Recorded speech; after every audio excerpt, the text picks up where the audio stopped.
Hello, welcome back to Forza Motorsport with the Nurburgring. It is finally here. It's long overdue, but it is here nonetheless. And of course, what do you do with the Nurburgring?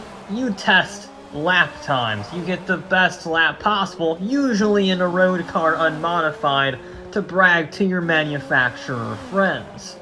And well, the current king of the ring is the Mercedes-AMG 1.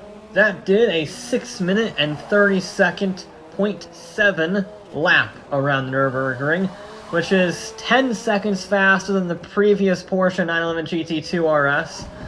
And you can see why. It's a 1,000 horsepower four-wheel drive road legal Formula 1 car, basically. It doesn't look it, but it uses an actual 2015 F1 engine from the, was it the W05, is it? I think it's the 05.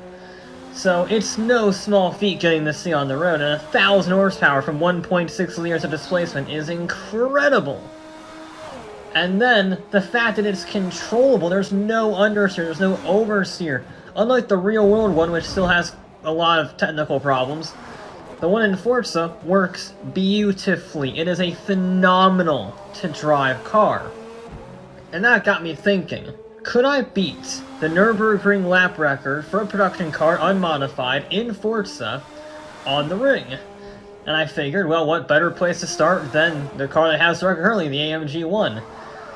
And what's funny is, the 1 didn't stand a chance against the 1.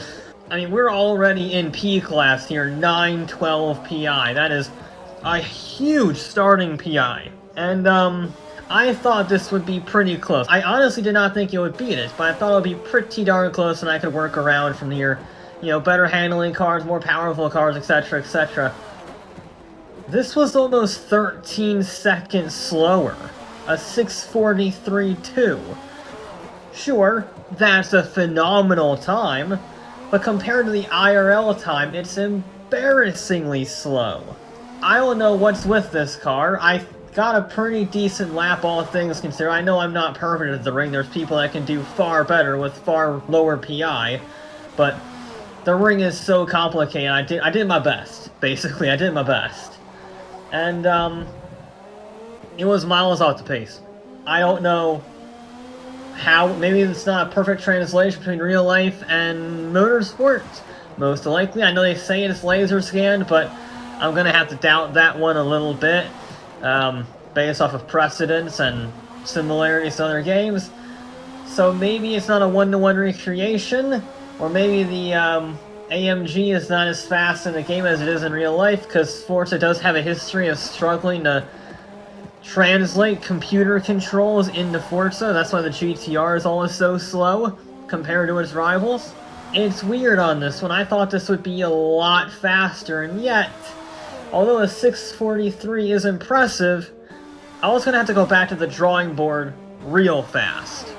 So, if the P-Class AMG 1 with 1,000 horsepower and four-wheel drive and Formula 1 technology wasn't good enough, I got radical real fast with the Koenigsegg Jesko. This is the attack version, it's not the absolute, so it is the track version. 1,600 horsepower. It's a lunatic.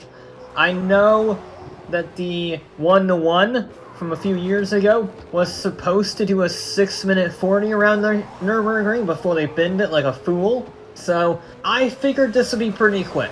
And not just around the corners, but in the straight lines. That was absurd. 1,600 horsepower means pretty much any straightaway is about 2 seconds long, and you're doing 200 miles an hour by that point. I mean, look at the speed.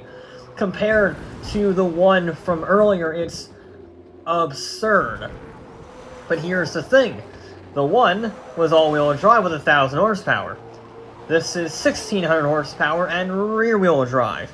And it does not have the same super complex aerodynamics. This is a real handful. My god, was this a pain to drive around the Nurburgring. It just had no control whatsoever. It was a wild dog. And yet you could, amazingly, props to Koenigsegg for being able to engineer this, that you could just about control. You can see I've been squiggling all over the place on this lap, but I keep it pointing in the right direction. And that means I can use that brutal acceleration. The gearbox is stupid. I accelerate out of 5th or 6th gear every time. There's, what, 10 gears in the Yesco? I don't understand why 1st through 5th is not there as a gear, but for whatever reason, you start in 4th from the dead stop, you launch it in 4th, go to 5th immediately, and then you're in 6th for pretty much every acceleration zone after that, and you reach 8th or 9th, 10th is when you hit 270 miles an hour on the back straightaway, which, yes, it loses a lot of time in some sections of this track, but when you can do 270 miles an hour on the straightaway, that also makes up a lot of time. I mean, the AMG did about 210 on the back straight, the really long one, so it clawed back a lot of time in that last sector, but it wasn't enough. A 6:35.6, so we're a lot closer. We are within 5 seconds of the outright record, but I'm gonna be honest, this was as best as you can get with road tires. Then there's the track specials, which have racing slicks and roll cages, and they're not road legal or racetrack legal, so this is pretty much as good as you're gonna get for a road car. At least until this came out. If there is such a thing as a silver lining from the Nurburgring Nordschleife being delayed by almost 6 months, it's that other vehicles were added to the game over the monthly updates. One of them was the Aston Martin Valkyrie, which is somehow road legal. The AMR Pro is not, but this is not the AMR Pro. This is actually road legal, and it's ridiculous. It's basically an LMP car. I think it's actually racing at Le Mans next year, which is going to be awesome. But, yeah, it's interesting, isn't it? How this is a road legal car if you look at the ground effect aerodynamics, the massive diffuser, the practically open wheel nature at the front, given how exposed the suspension is on the vehicle. It's a masterpiece of engineering. I think it's a little OP in this game. A lot more OP than it is in real life from what I've heard. But in the game, it is sensational. Over 1,000 horsepower, rear-wheel drive, naturally aspirated V12. I mean, it is the real deal. And then it has all the aero on top of it. I think it makes 1,000 pounds of downforce, which is a lot for a road car. And, it's X-Class. As a road car, it's X-Class. Which is the stupidest thing I've ever seen. I didn't even know that was possible to have a road car in X-Class, but look at the speed it's carrying. And it has so much downforce that you can carry the speed, and that means you're going faster on the exit of the corner, which means you're less likely to get wheel spin despite being over 1,000 horsepower rear-wheel drive. And it weighs less than 3,000 pounds because, well, it's basically just a carbon fiber exoskeleton with a massive V12 underneath it. It's a ludicrous car. I love the fact that it exists. It's too fast for this game and probably for real life, but I mean, it doesn't even look real. It looks like a Gran Turismo concept car going through those corners, just going through there so quickly. And, it destroyed the record. Not only did it beat the AMG 1, it beat the Porsche 962. 956. The 956 that broke the Nürburgring record outright in 1983. And that's a race car. It did a 5:59.1. It did a sub 6 minute lap of the Nürburgring. What the hell? A sub 6 minute lap of the Nürburgring, over 30 seconds faster than the IRL lap record for a road car. That's absurd. That's so absurd, I don't believe it.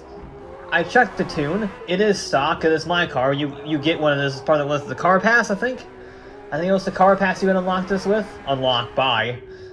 And I don't really have another word to describe. I keep saying that word ludicrous, but it really is the most apt word to describe the Valkyrie.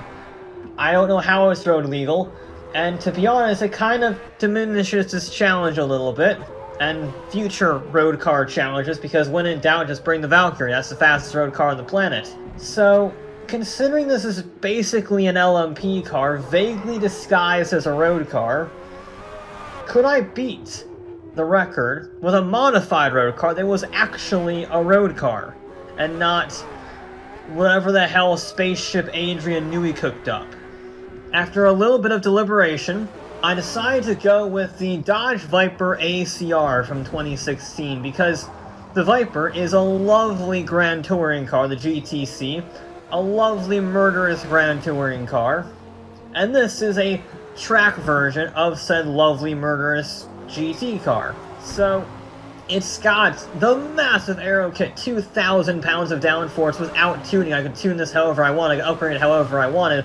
Massive 8.4 liter V10 up front, and this one, because I could modify it, is in P-Class, 1200 horsepower, 4-wheel drive, wide body kit, massive tires, and the full downforce tuned setup, because yes, it's going to kill us on the final straightaway, but that final straightaway is only one small part of this nearly 13-mile section of track. You're definitely going to want as much handling as possible at the ring. Then I biased the 4-wheel drive to be like, I think 75% rear, just to help give me a little bit of traction off the line without bringing the car into understeer territory. So I did quite a bit of work on this car. Surprisingly composed. I was afraid this would be an understeer death machine even with my tuning. If anything, it's a little bit oversteery, because there's so much power going through these tires. These tires are not racing slicks. Because it has to be a road car, it has to be road legal, they're on road tires, sport tires. So, with racing slicks, this would be unstoppable. But with road tires, it's a bit scary, 1200 horsepower. A bit scary. But the 4-wheel drive helps mitigate that, and the massive tires on this thing, I think it's what, 395s on the rear, some crazy number, means you can control the Fury. And that means it's fast. Really fast. So fast, it did it. It broke the record, a 6:28.0. I would like to point out, a basically fully modified, bar the racing slicks, Dodge Viper ACR, the fastest car ever around the Nurburgring with a manual transmission, still, all these years later, and it beat it by 2 and a bit seconds. That's it. Around 13 miles, that's nothing. That goes to show how insanely good the AMG one is, because this car is basically, it's as far away from road legal as you can get while still being classified as road legal in this game. I mean, the things that were done in this car boggle the mind, and I'm not even sure they would be possible in the real world. But we're not in the real world, as evidenced by the insanely inaccurate time for both the AMG 1 and the Nurburgring overall. If you want to beat a Formula 1 car for the road, you need a Formula 1 car for the road. Or a insanely tricked out, probably not physically possible Dodge Viper. I thought there would be more cars that could beat this, to be honest. I was thinking about doing the Ultimate GTR, and the Pagani's, and the Bugatti Divo, and then the Mercedes was painfully slow, and I was like, oh no. We're in deep trouble here, and I was right. This list is only 4 cars long, plus the target time. That's not a lot. And only 2 of those cars actually beat it. So, there you go. That'll be the first episode of Forza Motorsport, and I'll be back with more.